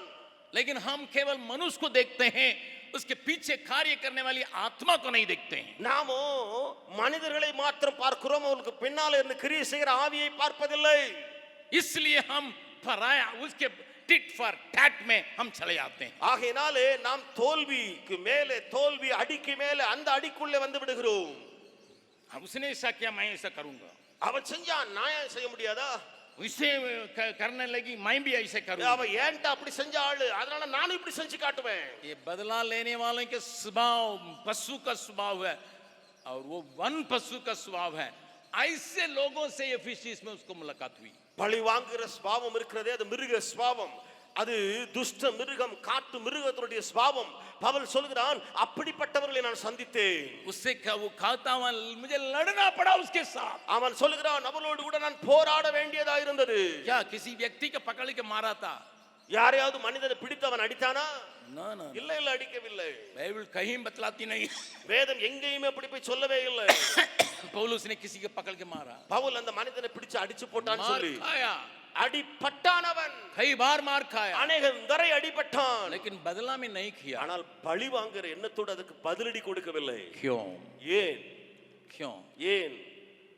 उसके पीछे के जो आत्मा कार्य कर रही थी उसको देखा, उसको बांध के उसके ऊपर विजय प्राप्त किया। அவனுக்கு பின்னால இருந்து கிரியை செய்கிற ஆத்மாவை பார்த்தான், அந்த ஆவியை பார்த்தான். அதற்கு மேல் இந்த பவுல் வெற்றி அடைந்தவனாய் போனானே. बाइबल साफ बतलाती है, प्रेरितों के प्रकाशित वाक्य 2 और 3 अध्याय में, सिंहासन पर बैठने के लिए वही लायक है जो विजय का जीवन बिता सकता। வேதம் திரும்ப திரும்ப சொல்கிறது, நாம் வெளிப்படுத்தின விசேஷம் அதனுடைய 2ஆம் 3ஆம் அதிகாரத்திலே, ஜெயம் கொள்ளுகிறவன் எவனோ அவன் சிங்காசனத்திலே அமர்ந்திருப்பான். सातों कलीसिया के लिए यही बात है। 7 சபைகளுக்கும் சொல்லப்பட்ட காரியம் இதுவே. जो कोई विजय पाएगा वो मेरे संग। ஜெயம் கொள்ளுகிறவன் எவனோ அவன் என்னோடு சிங்காசனத்திலே அமர்ந்திருப்பான். मैं आपको बतलाने के लिए चाहता हूं, अगर आप नया जन्म पाए हैं, ஒருவேளை நீங்கள் மறுபிறப்பை அடைந்திருந்தீர்கள் சொன்னால் உங்களிடத்துல சொல்ல விரும்புகிறேன், प्रभु आपको विजय का जीवन देने के लिए ही तैयार है, विजय बना के रखा भी है। தேவன் உங்களுக்கு அந்த வெற்றி உள்ள வாழ்க்கை கொடுக்கத்தான் ஆயத்தமா இருக்கிறார், வெற்றியாகவே உங்களை வைத்திருக்கிறார். अपने शत्रु को पहचानो, ஆனால் சத்துருவை அறிந்து கொள்ளுங்கள், उसके पीछे कार्य को देखो, அந்த சத்துருகளுக்கு பின்னால உள்ள கிரியை பாருங்கள், विश्वास में मजबूत हो जाए, விசுவாசத்திலே பலப்பட்டு போங்கள். प्रभु के नाम की स्तुति महिमा हो। தேவ நாமத்துக்கு மகிமை உண்டாவதாக. यहाँ पौलुस का अनुभव वही है। இங்கே பவுலுடைய அனுபவம் அதுதான். एक और बात को देखिएगा, இன்னொரு காரியத்தை கொஞ்சம் பார்க்கலாமா? पौलुस के मिशनरी जर्नी में பவுலுடைய மிஷனரி பயணத்திலே जब लोगों से विदा लेके अंदियोकिया की कलीसिया से निकल चुका था। அவன் ஜனங்களிடத்திலே பிரிவு விடை பெற்று அவன் பிற இடங்களுக்கு போகிற வேளையிலே प्रेरितों के काम उसका 13वां अध्याय में அப்போஸ்தலர் நடபடிகள் 13ஆம் அதிகாரத்திலே वह जब मिशनरी सेवकाई के लिए निकला था, அவன் ஒரு மிஷனரி ஊழியத்துக்காக பிரயாணப்பட்டு போகிறான். और वहां पर क्या हुआ है அங்கே நடந்த காரியம் என்ன? 7वां पद से लेकर पढ़ेंगे। 7ஆம் வசனத்திலிருந்து வாசிக்கலாம். प्रेरितों के काम 13 अध्याय का 7वां पद से लेकर पढ़ेंगे। அப்போஸ்தலர் 13ஆம் அதிகாரம் 7ஆம் வசனத்திலிருந்து வாசிக்கலாம். अपने बाइबल में देखिएगा। நீங்கள் உங்கள் வேதாகமத்தில் பாருங்கள். हाकिम सिरगियुस पौलुस के साथ था, जो बुद्धिमान पुरुष था। उसने बरनबास और साउल को अपने पास बुलाकर परमेश्वर का वचन सुनना चाहा।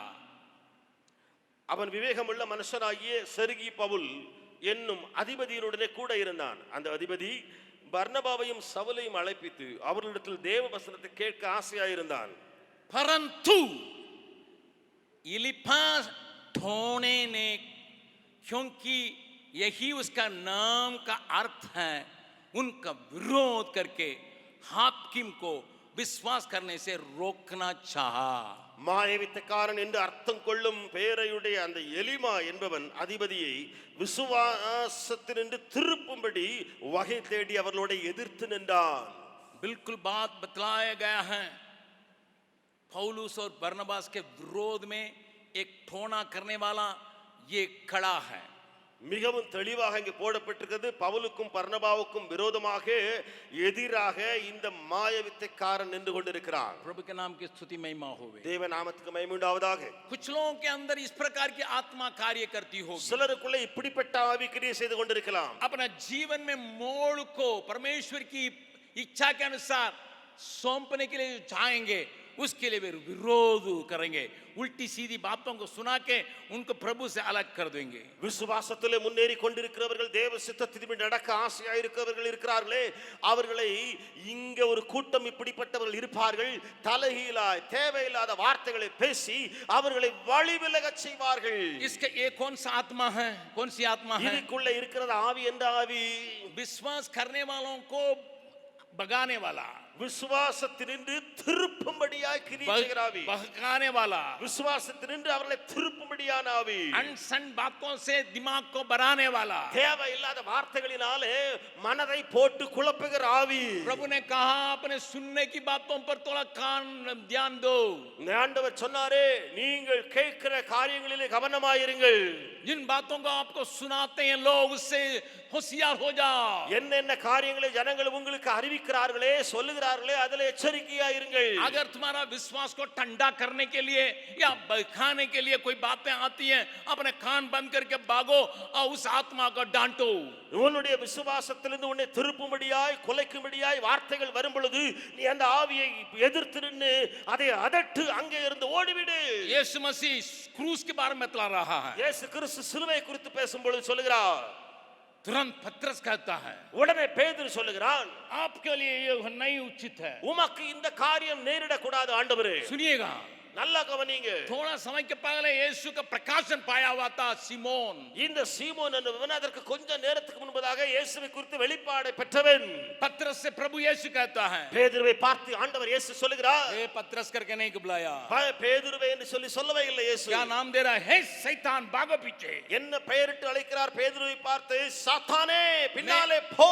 मेरे जीवन की मकसद को पूरा करने से तो मुझे मोड़ता है। என்னுடைய வாழ்க்கையின் நோக்கத்தை நிறைவேற்றுவதிலிருந்து நீ என்னை திருப்பி விடுகிறாய். आपके जीवन की मकसद से आपको अलग करने वालों को पहचानना आपको जरूरी है। उसके पीछे काम करने वाली शक्तियों को, आत्माओं को पहचानना जरूरी है, उसको बांधना जरूरी है। நீங்கள் உங்களுடைய திட்டம், நோக்கம், தேவ சித்தம் அதிலிருந்து திருப்புறலை குறித்து எச்சரிக்கையாயிருங்கள். அவளுக்குள்ளே இருக்கிற அந்த ஆவியை அறிந்து கொள்வது அதி அவசியமாயிருக்கிறது. बाइबल बतलाती है 9वें पद में, வேதம் சொல்கிறது அதனுடைய 9வது வசனத்திலே, पवित्र आत्मा से भरके, பரிசுத்த ஆவியினால் நிறைந்தவனாய், आत्मा से परिपूर्ण होके, ஆவியினால் நிறைந்தவனாய் उसकी वो टटखटी लगाकर देखा और कहा। பவுல் அவனை உற்று பார்த்து சொன்னான். प्रभु के नाम की स्तुति महिमा हुए। தேவ நாமம் மகிமைப்படுவதாக. इस प्रकार के आत्मा का सामना करने के लिए आपको एक ही उपाय है। இப்படிப்பட்ட ஆவிகளை மேற்கொள்ள ஒரே ஒரு வழிதான் இருக்கிறது. आत्मा से भरपूर हो जाओ। ஆவியிலே நிரம்பி விடுங்கள். वो तुम्हारे कमिटमेंट को, डेडिकेशन को ठंडा करने जगह नहीं देगी। அது உன்னுடைய டெடிகேஷன் அல்லது கமிட்மெண்டை குளிரடைய செய்யாது. हमारी पराजित का कारण हम शत्रु को सही ढंग से नहीं पहचानते हैं। நாம் தோல்வி அடைகிறதின் காரணம் நம்முடைய சத்துருவை சரியான விதத்தில் அறியாமல் இருப்பதினாலே. हमारा शत्रु का ये काम है हमारा विश्वास को ठंडा करें, हमारा बुलहाट को बिल्कुल समाप्त करें, हमारे अर्पणता को बिल्कुल ढीला करें। நம்முடைய சத்துருவுடைய நோக்கம் இப்படியா இருக்கு, நம்முடைய அழைப்பையிலிருந்து நம்மை பிரித்து போட, நம்முடைய தேவ சித்தத்திலிருந்து பிரித்து போட, அல்லது விசுவாசத்தில் நம்மை குலைத்து போட்டு நம்மை குளிர்ந்தவனாக மாற்ற. प्रभु आपसे बातचीत करने पाए। கர்த்தர் உங்களோடு கூட பேசுவாராக. मेरा एक कमिटमेंट है, எனக்கு ஒரு கமிட்மெண்ட் உண்டு, मेरा एक अर्पणता है, எனக்குள்ளே ஒரு அர்ப்பணிப்பு உண்டு. मेरा और मेरा परमेश्वर के बीच में एक कमिटमेंट है, एक अर्पणता है। எனக்கும் என் தேவனுக்கும் இடையில ஒரு அர்ப்பணிப்பும் ஒரு கமிட்மெண்ட்டும் இருக்கிறது. परंतु ஆனால் मेरा शत्रु नहीं चाहता मैं उस कमिटमेंट में खड़ा रहूं। என்னுடைய சத்துரு இருக்கிறானே, அவன் ஒருபோதும் விரும்ப மாட்டான் நான் அந்த கமிட்மெண்ட்டில் அர்ப்பணிப்பிலேயே இருந்து விட. मैं अपने जीवन की मकसद को पूरा करूं, நான் என்னுடைய வாழ்க்கையின் நோக்கத்தை நிறைவேற்ற வேண்டும் என்று वो नहीं चाहता அவன் है। விரும்பவே மாட்டான். हम उसके लिए जब जगह देते हैं, நாம் அதற்காக இடம் கொடுக்கும் போது हमारा अर्पणता बिल्कुल ठंडे होके मिट जाता है। நம்முடைய அர்ப்பணிப்பு குளிர்ந்ததாகி அங்கேயே படுத்து விடுவோம். मैं एक और बार कहूंगा, இன்னொரு முறை நான் சொல்லுவேன், प्रभु में नया जन्म पाने के चलते आपको विजय जीवन रखा हुआ है। ஆண்டவரிலே மறுபிறப்பை பெற்றதினாலே நீங்கள் வெற்றியுள்ள வாழ்க்கையை பெற்றிருக்கிறீர்கள். शायद उसको शैतान नहीं चाहता, ஒருவேளை சாத்தான் இதை விரும்பாமல் இருப்பான். क्योंकि कई परिवर्तित हुए हुए लोग अर्पणता में आते हैं, शैतान बिल्कुल हारता है। ஏனென்றால் இப்படிப்பட்ட மறுபிறப்பை பெற்றவர்கள் இப்படிப்பட்ட வாழ்க்கையில வரும்பொழுது சாத்தானுடைய கரத்தில் அவர்கள் தோல்வியடைகிறார்கள். कई लालचों को दिखाएगा, சாத்தான் अनेक பேராசையை காண்பிப்பான். कई अविश्वास की बातों को आपके कान में डालेगा, அவிசுவாசமுள்ள வார்த்தைகளை செவியிலே போடுவான். कई बातों में आपको हार को लाएगा, अनेक விஷயங்களிலே உங்களுக்கு தோல்வியை கொண்டு வருவான். प्रभु आपसे बातचीत करने पाए। ஆண்டவர் உங்களோடு கூட பேசுவாராக. कल किसी ने कनाडा से मुझे एक चिट्ठी दिया। நேற்றுக்கு கனடாவிலிருந்து ஒருவர் எனக்கு ஒரு நிருபம் கடிதம் கொடுத்தார். उसमें क्या लिखा था? அதுல என்ன எழுதியிருந்தது தெரியுமா? भैया मैं ऐसा गलती बार बार कलीसिया के अंदर करता हूँ जिसके चलते मैं इतना गुस्सा में चिल्ला लेता हूँ। அண்ணன், நான் சபையில திரும்ப திரும்ப அந்த தவற்றை செய்வதனால இதனுடைய விளைவு திடீரென்று நான் கதறி சத்தம் போட்டு விடுகிறேன். मेरी पत्नी के साथ मेरा ऐसी ही बात है, என்னுடைய மனைவியோடு கூட இப்படித்தான் நடந்து விடுகிறேன். कलीसिया के लोगों के साथ ऐसी बात है, சபையாரோடு கூட இப்படித்தான் நடந்து பேசி விடுகிறேன். मेरी गलती है, 100% मेरा गलती है, ஆனால் அவருடைய 100% நான் தான் தவறு செஞ்சிருக்கிறேன். लेकिन मैं पराजित होते जा रहा हूँ। ஆனால் நானோ தோல்விக்கு மேல தோல்வி அடைந்து கொண்டே போகிறேன். क्या कारण है? காரணம் என்ன? गुस्सा दिलाने वाली आत्मा जब पीछे कार्य करती है, उसको पहचान कर उसका बांधने का शक्ति को उसने खो बैठा। கோபத்தை மூட்டுகிற ஒரு ஆவி அவருக்குள்ளே இருந்து கிரியை செய்கிறதே, அந்த ஆவியை எதிர்த்து போராட ஜெபிக்கிற ஆவியில் நிறைகிற அனுபவத்தை அவள் இழந்து போனதுனால आपको निराश होने की आवश्यकता नहीं, நீங்கள் சோர்வடைய வேண்டும் அவசியம் இல்லை. क्योंकि परीक्षाएं आपके जीवन में रखी हुई ताकि आपको वो बना सके। ஏனென்றால் சோதனைகள் உங்களுடைய வாழ்க்கையில் வைக்கப்பட்டிருக்கிறது நோக்கம் நீங்கள் உருவாகவே. परीक्षाएं आपके लिए रखी गई है, वो आपको आगे बढ़ाए। சோதனைகள் வைக்கப்பட்டிருக்கிறது நீங்கள் இன்னும் முன்னேறி செல்லவே. अगर दाऊद जंगल में सिंह और बालू को नहीं सामना करता, गोलियत को सामना करने की ताकत नहीं रखता। தாவீது என்பவன் அந்த காட்டு பகுதியிலே ஒரு கரடியையும் சிங்கத்தையும் மேற்கொண்டு அதை கொண்டு போடாமல் இருந்திருப்பான் என்று சொன்னால் அந்த கோலியாத்தை அவன் மேற்கொண்டிருக்க முடியாது. उसकी कहानी जो जंगल में हुई किसी को मालूम नहीं था, அவனுடைய கதை முன்னமே காட்டிலே நடந்ததே அது யாருக்கும் தெரியாது. लेकिन परमेश्वर ने एक शेर को भेज के उसको ट्रेन कर रहा. ஆனால் தேவனாய கர்த்தர் ஒரு சிங்கத்தை அனுப்பி தாவீதை உருவாக்கினார். एक भालू को भेज के उसको ट्रेन कर रहा. ஒரு கரடியை அனுப்பி தாவீதை ஆண்டவர் ட்ரெய்னிங் கொடுத்தார். क्योंकि देश भर में उसका नाम हो, ஏனென்றால் தேசம் முழுவதும் அவருடைய பெயர் விளங்க வேண்டும். गुप्त स्थान में परमेश्वर उसको ट्रेनिंग करता है, ஒரு ரகசிய இடத்திலே தேவன் ஒரு ட்ரெய்னிங் கொடுக்கும்போது ताकि एक दिन आए वो गोलियत को अकेले सामना कर सके. எல்லா தேசமெல்லாம் பார்க்கும்படியா இந்த கோலியாத்தை அவன் அங்கே மேற்கொண்டான். इसलिए घबराने की आवश्यकता नहीं है. ஆகையினால கலங்கி போக வேண்டிய அவசியம் இல்லை.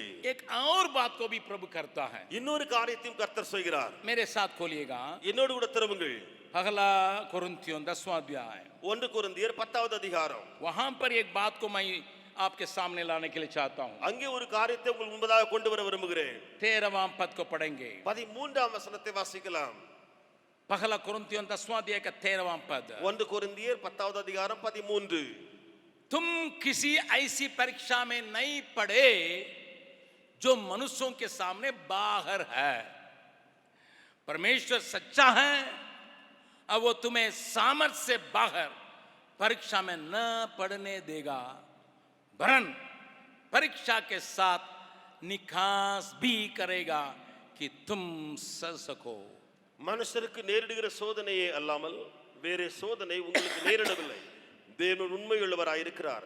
உங்கள் திராணிக்கு மேலாக நீங்கள் சோதிக்கப்படுகிறதற்கு அவர் இடம் கொடாமல் சோதனையை தாங்கத்தக்கதாக சோதனையோடு கூட அதற்கு தப்பிக்கொள்ளும்படியான போக்கையும் உண்டாக்குவார். शेर को सामना करने के लिए, गोलियत को सामना करने के लिए परमेश्वर ताकत दिया. சிங்கத்தை மேற்கொள்ளவும் கோலியாத்தை எதிர்கொள்ளவும் தேவன் பலத்தை கொடுத்தார். और पौलुस को वहां अंतियोकिया शहर से जाने समय उस टोना करने वाला का सामना करने के लिए ताकत दिया. பவுலையும் கூட அந்த அந்தோகியா பட்டணத்திலிருந்து ஊழியமாய் போகிற வேளையிலே அந்த குறி சொல்லுகிற அந்த மாயவித்தக்காரனுடைய ஆவியை எதிர்ப்பதற்கு தேவன் பலனை கொடுத்தார். एफेसियस में वन पशुओं के हाथ से पौलुस को प्रभु ने छुड़ाया जब उसने लड़ा. எபேசு பட்டணத்திலே பவுல் போராடினான். दुष्ट மிருகத்தோடு கூட அவனுக்கு வெற்றியை கொடுத்தார். लेकिन यहाँ एक तरीका को प्रभु का दास लिखता है. அங்கே இங்கே தேவ மனிதன் இன்னொரு முறைமையை கையாளுகிறான் பாருங்கள். तुम्हारे पास ऐसा एक परीक्षा आया है, உன்னிடத்தில் அப்படிப்பட்ட ஒரு சோதனை வந்து விட்டது. तुम्हारे ताकत से वो बाहर है, सहने से. அது நீ சகிப்பதற்கு தாங்குவதற்கு மேலானது என்று சொல்லி उसके लिए परमेश्वर का क्या उपाय है? அதற்காக தேவனிடத்தில் என்னையா தந்திரம் அல்லது என்னையா வழி இருக்கிறது? एक निखास को रखा. அதிலிருந்து தப்பிக்கொள்ளும்படியான போக்கு. यहाँ पर आप किसको खोजना है? இங்கே நாம் தேட வேண்டியது என்ன தெரியுமா? यहाँ आत्मा से भर के किसको खोजना है? ஆவியில நிரம்பி நாம் எதை தேடிக் கொண்டிருக்க வேண்டும்? उस प्रकार की परिस्थिति में मैं आत्मा में भरपूर होके किस तलाश में रहना है? இப்படிப்பட்ட ஆவியில நிரம்பி நான் எதை நோக்கி தேடுதலை செய்ய வேண்டும்? एक निखास. தப்பிக்கொள்ளும்படியான ஒரு போக்கு. परमेश्वर परीक्षा के साथ एक निखास को भी रखा है. தேவன் சோதனையோடு கூட வெளியே புறப்பட்டு செல்லும்படியாக ஒரு வழியையும் வைத்திருக்கிறார். पढ़िएगा दूसरा कोरिन्थियों उसका 11वां अध्याय. வாசியுங்கள் 2 கொரிந்தியர் 11வது அதிகாரம் 32 और 33 पद को पढ़िएगा. 32 33வது வசனங்களை வாசியுங்கள். दूसरा कोरिन्थियों 11 अध्याय का 32 और 33 पद को पढ़ेंगे. 2 கொரிந்தியர் 11ஆம் அதிகாரம் 32 33. दमिश्क में अरितास राजा की ओर से जो हाकिम था, उसने मुझे पकड़ने को दमिश्कियों के नगर पर पहरा बैठा रखा था. தமஸ்கு பட்டணத்து அரேத்தா ராஜாவினுடைய சேனை தலைவன் என்னை பிடிக்க வேண்டும் என்று தமஸ்குடைய பட்டணத்துக்கு காவல் வைத்தான். आपको मालूम है इस कहानी की घटना? நீங்கள் இந்த சம்பவத்தை அறிந்திருக்கிறீர்கள். जब पौलुस दमिश्क में हिम्मत बांध के प्रचार करने लगा यीशु ही प्रभु है, பவுல் இயேசுதான் ஆண்டவர் என்று சொல்லி தமஸ்கு பட்டணத்திலே தைரியமாய் பிரசங்கித்து வந்தான். वहां के लोगों के बीच में एक सरदार उसको खत्म करने के लिए चाहा. அங்கே அந்த ஜனங்கள் மத்தியிலே சேனை தலைவன் ஒருவன் பவுலை அடித்து கொல்லும்படி வகை தேடினான். लेकिन हुआ क्या? நடந்தது என்ன தெரியுமா? यीशु उसके विरोध में, उस हाकिम के विरोध में कुछ नहीं किया, அந்த சேனை தலைவனுக்கு விரோதமாக ஒண்ணுமே அவன் செய்யல. परंतु एक काम किया. ஆனால் அங்கே ஒரு சம்பவம் நடக்குது பாருங்க. एक निकास. ஒரு புறப்பட்டு செல்கிற வழி, தப்பி போகிற வழி. दरवाजा बंद है शहर का, அந்த பட்டணத்தினுடைய கதவுகள் எல்லாம் பூட்டை ஆயிடுச்சு. लेकिन एक खिड़की खुला है. ஆனா ஒரே ஒரு ஜன்னல் திறந்திருக்கிறது.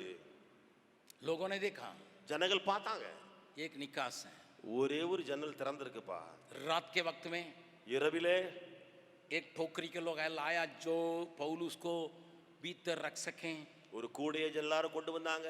அந்த பவுல அந்த கூடைக்குள்ள வைக்கிற மாதிரி ஒரு கூடை. ये लंबे रस्सी को ले आए. ஒரு நீண்ட கயிறை கொண்டு வந்தாங்க. रात में उस निकास से बाहर निकाल दिया ताकि पौलुस का जान बच सके. இரவோடு இரவா அந்த ஜன்னல் வழியா பவுல வெளியே இறக்கி விட்டாங்க. பவுல் உயிர் தப்பி போக. आपके लिए कभी कभी सामने करने के लिए ताकत नहीं रखता होगा. சில நேரங்களில் உங்களுக்கு எதிர்த்து போராடுவதற்கு பலன் இல்லாமல் இருக்கலாம். आपके विरोध की बातों को, परीक्षाओं को आपका सामना करने के लिए ताकत नहीं रखती होगी. உங்களுடைய சோதனைகள் அல்லது விரோதமான காரியங்களை நீங்கள் எதிர்த்து போராட பலன் இல்லாமல் இருக்கலாம். लेकिन आप यीशु के परिवार में होने के चलते, ஆனால் நீங்கள் இயேசுவின் குடும்பத்துக்குள்ள இருப்பதினாலே, नया जन्म पाने के चलते, மறுபிறப்பை பெற்றது நிமித்தமாக परमेश्वर उस परीक्षा में तुम्हें पढ़ने नहीं देगा. தேவன் அந்த சோதனையிலே உங்களை விழுந்து போக விடாமல், परंतु उसमें से निकलने के लिए एक रास्ता को भी देगा. ஆனால் அதிலிருந்து தப்பிக்கொள்ள ஒரு வழியை உண்டாக்கி விடுவார்.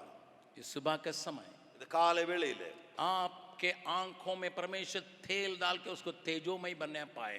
உங்களுடைய கண்களிலே இந்த ஆண்டவர் ஒரு எண்ணெயை ஊற்றி அதை நீங்கள் கூர்மையா பார்க்கத்தக்கதான உண்டாக்குவாராக.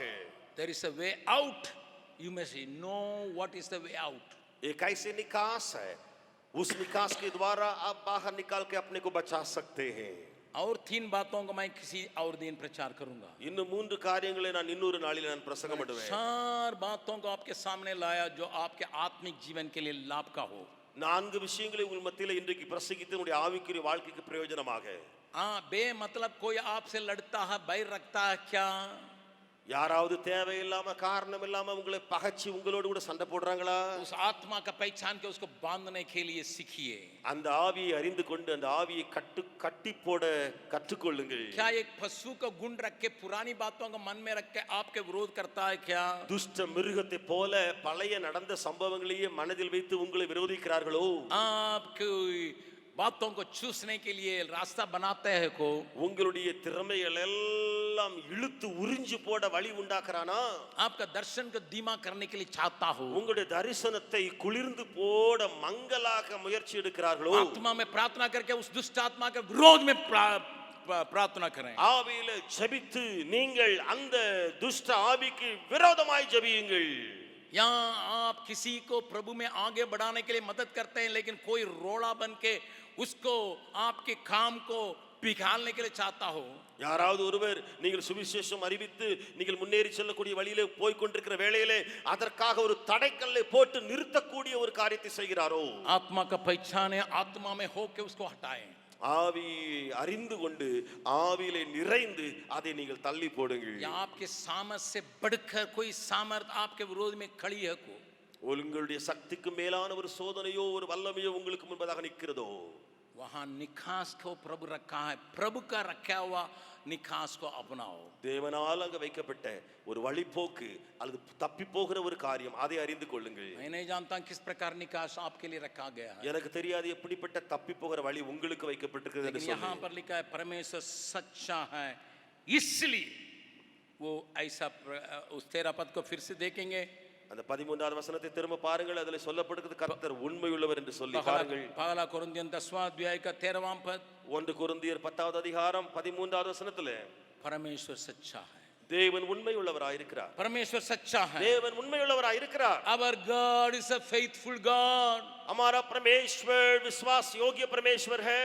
He wants you to keep in victory after victory after victory. वो चाहता है आपको विजय के रास्ता में और विजय के रास्ता में देना चाहता. आप पराजित होने के लिए नहीं सृजे गए हैं. நீங்கள் தோல்வி அடைய உருவாக்கப்படவில்லை. आपके जीवन में पराजित के लिए जगह नहीं है. உங்களுடைய வாழ்க்கையில தோல்விக்கு இடமே இல்லை. जो कह सकते हैं मेरा जीवन में पराजित के लिए जगह नहीं है, वे हाथ उठा के एक हालेलुया बोले.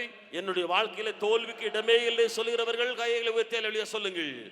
मेरे जीवन में पराजित के लिए जगह नहीं है, என்னுடைய வாழ்க்கையில தோல்விக்கு இடம் ஏதுமே இல்லை.